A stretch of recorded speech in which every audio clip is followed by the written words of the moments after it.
جو لوگ اللہ پر ایمان لائیں، کہیں کہ ہمارا رب اللہ ہے، پھر اس پر جم جائیں، ان پر فرشتوں کا نزول ہوتا ہے، نہ کوئی غم کرو نہ خوف، خوشیاں مناؤ جنت کی جس کا تم سے وعدہ کیا گیا تھا۔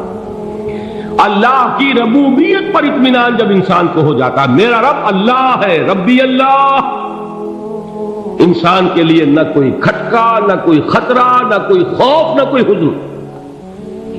جو کچھ ہو رہا ہے کس کے اذن سے ہو رہا ہے؟ اللہ کے اذن سے۔ اللہ کے اذن کے بغیر پتہ تک نہیں ہلتا۔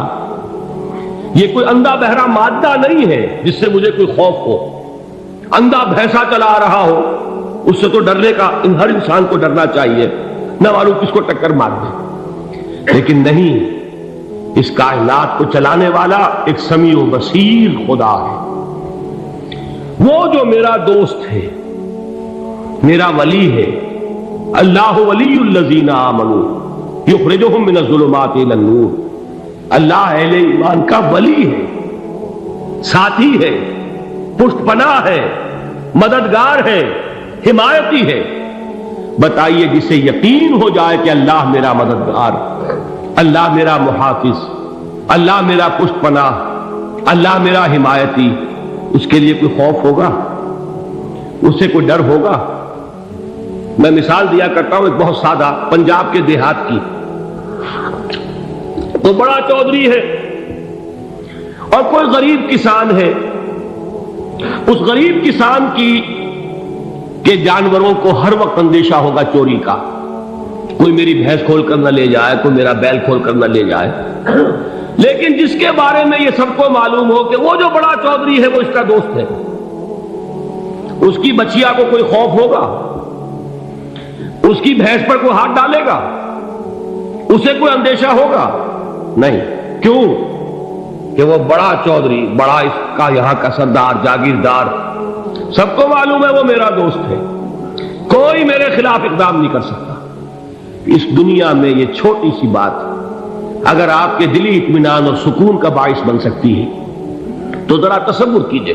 میں لفظ تصور استعمال کروں گا صرف اس لیے کہ اس کا ہم جس کو کہتے ہیں ادراک اور شعور کر نہیں سکتے، اگر کے ساتھ کر سکتے۔ اگر یقین ہو کہ اللہ میرا مددگار اور یقین ہو کہ اللہ ہر آن میرے ساتھ ہے، پھر کوئی خوف؟ کس کا خوف؟ کوئی شے اللہ سے بالاتر ہے؟ کوئی قوت اس سے زیادہ طاقتور ہے؟ کوئی اس کے ارادے کو بدلنے والا ہے؟ کوئی اس کی مشیت کے آڑے آنے والا ہے؟ یہی بات ہے جو حضور نے فرمائی، یہ ایمان کا حاصل ہے لب لباب،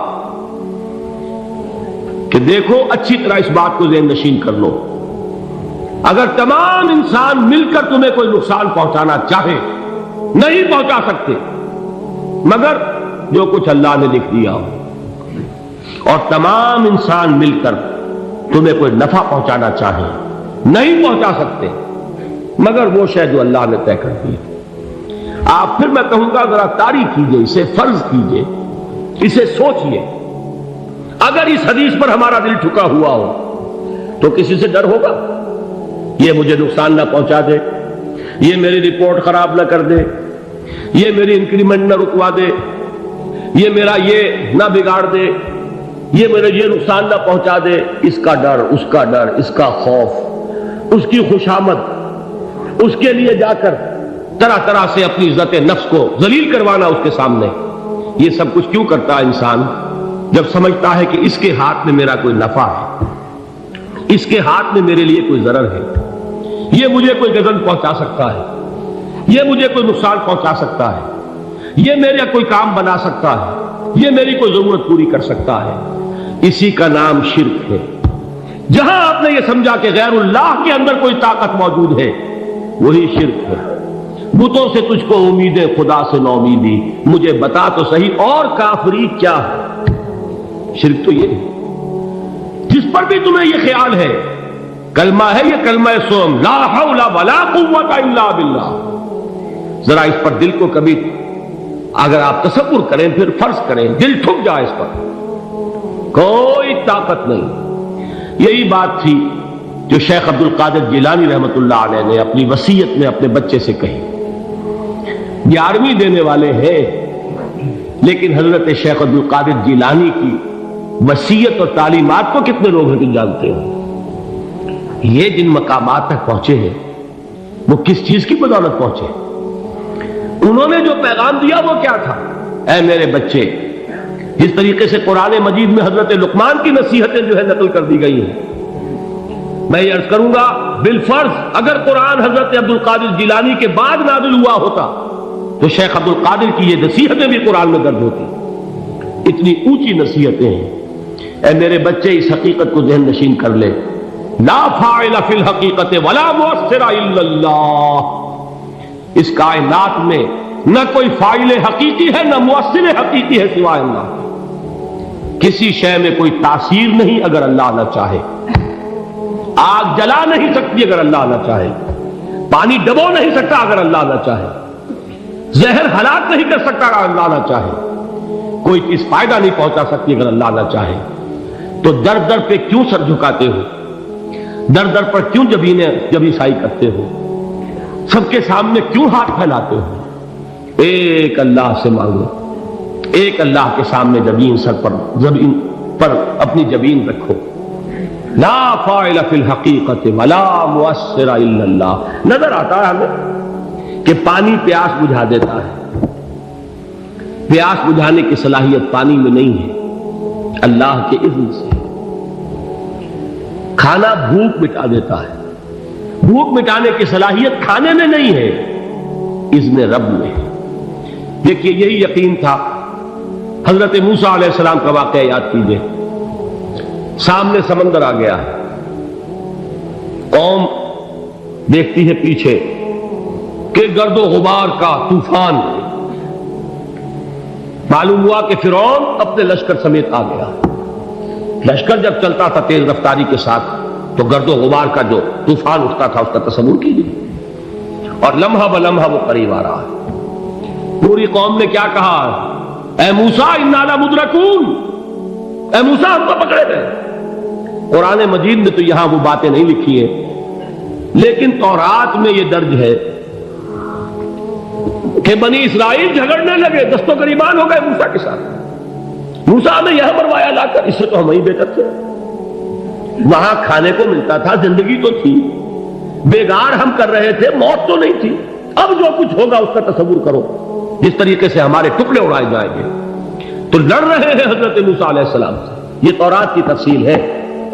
قرآن میں صرف اتنا آیا ہے، پریشان ہو کر انہوں نے کہا انا لمدرکون. موسیٰ ہم کو پکڑے گئے. اس وقت موسیٰ کا جواب کیا ہے؟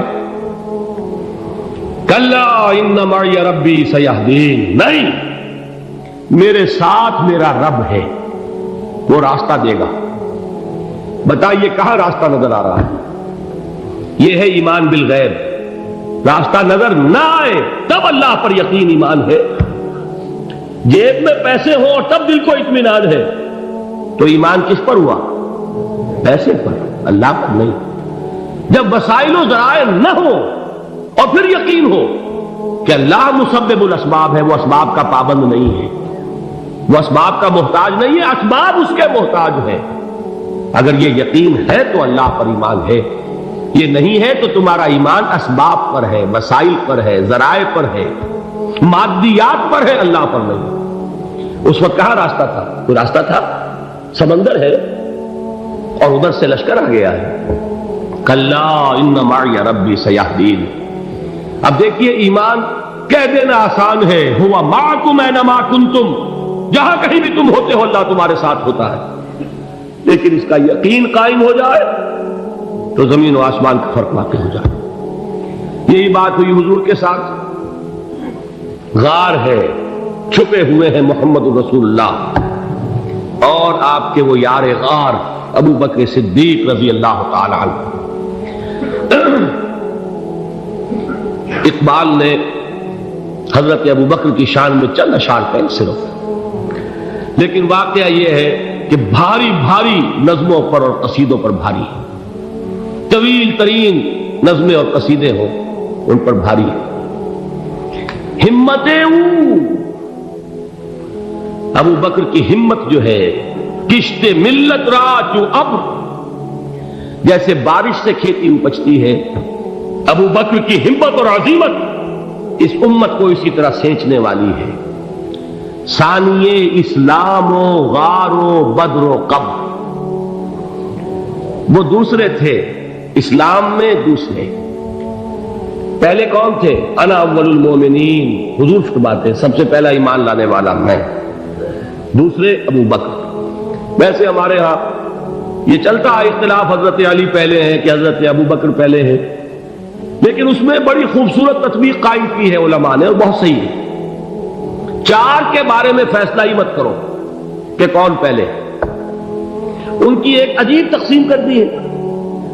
آزاد مردوں میں، بالغ مردوں میں سب سے پہلے ابو بکر، بچوں میں سب سے پہلے علی، خواتین میں سب سے پہلے خدیجہ، اور غلاموں میں سب سے پہلے زید بن حارثہ۔ بڑی پیاری تقسیم ہے، یہ چاروں ہی پہلے ہیں، ہر ایک کے لیے اولیت ہے۔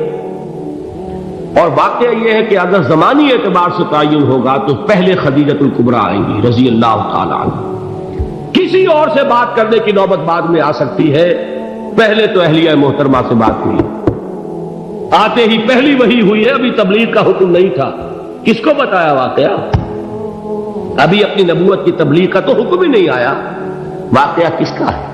وہ خدیجہ کا ہے۔ جب کہا ہے کہ خشیت علی نفسی، مجھے اپنی جان کا اندیشہ ہے، تو کیا جواب دیا خدیجہ نے رضی اللہ تعالی عنہا؟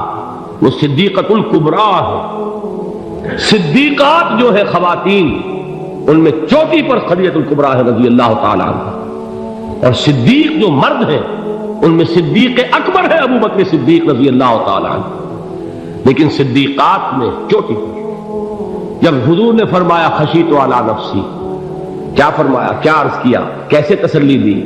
نہیں نہیں، اللہ آپ کو ضائع نہیں کرے گا، آپ غریبوں کے ہمدرد ہیں، آپ مساکین کے تکالیف رفع کرنے والے ہیں، آپ بیواؤں کی سرپرستی کرتے ہیں، آپ مسافروں کی خدمت کرتے ہیں، اللہ آپ کو ضائع نہیں کرے گا۔ یہ یقین ہے اس خاتون کے اندر۔ خیر وہ ایک علیحدہ بات ہو جائے گی۔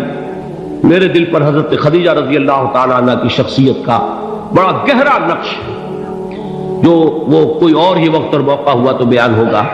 بہرحال اقبال نے ایک مصرے میں جو چار اولیتیں جمع کر دی ہیں، ہمت او کشت امت را چو ابر، ثانی اسلام و غار و بدر و قبر۔ اسلام میں حضور کے بعد پہلے کون؟ ابو بکر۔ غار میں حضور کے ساتھ کون؟ ابو بکر۔ بدر کی رات اللہ کا رسول سر بسجود، وہ جھاڑ، وہ گھاس پھوس کی جو جھوپڑی بنائی گئی تھی، اور وہاں تلوار ننگی لے کر پہرا دینے والا کون؟ ابو بکر۔ اور اس حجرہ عائشہ میں محمد کے بعد سب سے پہلے دفن ہونے والا کون؟ ابو بکر رضی اللہ تعالی عنہ صلی اللہ علیہ وسلم۔ وہ جو معاملہ میں سنا رہا تھا غار ثور کا، حضرت ابو بکر بھی حضور کے خیال سے لرز گئے ہیں۔ آپ کو یاد ہوگا کہ جا کر پہلے تمام جتنے سوراخ تھے انہیں بند کیا ہے، ایک سوراخ رہ گیا تھا جس کو بند کرنے کے لیے کوئی کپڑا نہیں تھا، وہاں اپنی ایڑی رکھی ہے، تب کہا ہے حضور سے تشریف لائیے، اور اپنے زانو پر حضور کو لٹایا ہے، اور وہاں کسی موذی جانور نے کاٹا ہے، حضور کی آنکھ لگ گئی تھی، اس وقت اس بل کے اندر جو بھی بچھو ہے کیا ہے واللہ عالم، اس نے کاٹا ہے، اس کی تکلیف کی وجہ سے ابو بکر کی آنکھوں سے آنسو ٹپک گئے، حضور کے چہرے مبارک پر پڑے ہیں، تو حضور جاگے ہیں، معاملہ کیا ہے؟ ایڑی نہیں ہٹائی وہاں سے، مبادا وہ جانور وہاں سے نکل کر محمد الرسول اللہ کو کوئی گدن پہنچا دے، ابو بکر کی ایڑی ہے، جس طرح چاہے کھا لے، ختم کر دے، جان نکل جائے تب کوئی آنچ آئے، محمد پر تو آئے، لیکن جیتے جی نہیں۔ وہ ہے ابو بکر حضور کے خیال سے۔ اس وقت حضور نے پھر اپنا لعاب دہن لگایا ہے، اور اس سے پھر آپ کی تکلیف ختم ہوئی۔ جیسے خیبر میں حضرت علی کی آنکھ دکھ رہی تھی، اس کو جو شفا حاصل ہوئی ہے وہ بھی حضور کے لعاب دہن سے ہوئی۔ تو بہرحال اس وقت انہوں نے کہا ہے کہ اے نبی یا رسول اللہ، اگر اس وقت ان میں سے کسی نے غیر ارادی طور پر بھی اپنے قدموں کی طرف جھانک لیا تو پکڑے جائیں گے۔ کیا جواب تھا اللہ کے رسول کا؟ لا تحزن ان اللہ معنا، اللہ ہمارے ساتھ ہے، کیوں گھبراتے ہو ابو بکر؟ یہ ہے ایمان باللہ، میرا مالک اللہ، میرا رازق اللہ، میرا محافظ اللہ، میرا مددگار اللہ، میرا پشت پناہ اللہ، میرا دوست اللہ۔ یہ دوستی ہے اللہ کی جو لب لباب ہے، حاصل ہے ایمان کا، اسی کا نام ولایت ہے۔ اولیاء اللہ کے سروں پر سینگ نہیں ہوتے، جس کے دل میں ایمان راسخ ہو چکا ہو وہی اللہ کا ولی ہے، جسے اللہ پر یقین ہو چکا ہے وہی اللہ کا ولی ہے، جسے یقین ہے اللہ میرے ساتھ ہے، میرا مددگار، میرا پشت پناہ، میرا ساتھی، میرا دوست، میرا محبوب، میرا محب۔ اللہ اہل ایمان سے محبت کرتا ہے۔ واللہ یحب الصادقین، ان اللہ یحب الذین یقاتلون فی سبیلہ صفا کانہم بنیان مرصوص۔ اللہ محبت کرنے والا، اہل ایمان محبوب، اور اہل ایمان محبت کرنے والے اللہ محبوب۔ والذین آمنوا اشد حبا للہ۔ آپ تصور کیجئے جسے یہ رشتہ ایمان یا رشتہ ولایت حاصل ہو جائے، الا ان اولیاء اللہ لا خوف علیہم ولا هم یحزنون، آگاہ ہو جاؤ اللہ کے دوستوں کے لیے نہ کوئی